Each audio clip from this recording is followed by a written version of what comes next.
think it's important that the Prime Minister actually walks the ground, because it is their Prime Minister who has to explain to the Australian people why we continue to support Ukraine in its defence against this brutal Russian invasion. So being able to talk with the President of Ukraine to be able to have a look at what the Russians have done was an important opportunity for the Prime Minister. I'm glad he took it. This aid from Australia is also important. We are, I believe, now the largest non-NATO contributor of military and economic aid, and we should continue to do so. It is in our long-term interests to support Ukraine. Okay, so how goes the war then? Why don't we look to the east, where Vladimir Putin has declared victory in the Luhansk province. Seen a lot of back and forth, a lot of waxing and waning of fortunes in this war. Would you take that now to be an impenetrable hold?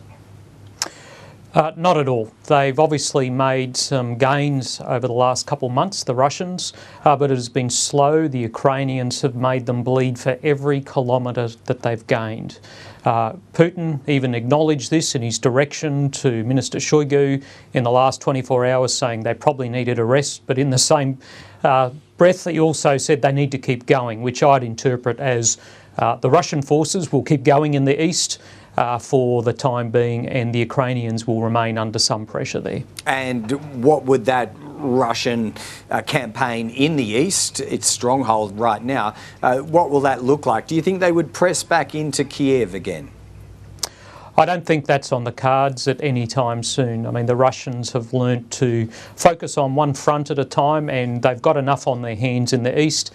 And indeed, the Ukrainians are really pressing the Russians in the south. I mean, the Ukrainians are approaching on Kherson, and this is the very decisive part of this war. If the Ukrainians can start taking back their ports and more of their territory, that will put more pressure on the west to break this blockade in the Black Sea that the Russians have established. Yeah, and as you've observed before, I think you're reckoning on a longer rather than shorter duration left in this war. Mick, why don't we loop back, roughly speaking, to where we started, not so much the Prime Minister's visit, but the NATO summit that preceded it. It was very much about adding economic but military support to the Ukrainian effort. Again, similar question on that one. How pivotal, what sort of difference do you think that makes to sustaining the Ukrainians?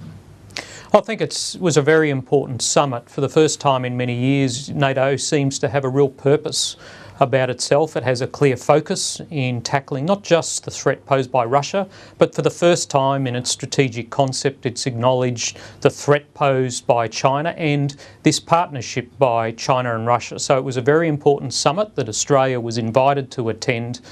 So not just for Ukraine was it an important summit, it was important for NATO, and indeed it was important for Australia and other countries in our region. Yeah, and you wouldn't expect, just briefly and finally, Mick, you wouldn't expect any sort of change in behaviour by Beijing because of that reference in the strategic concept?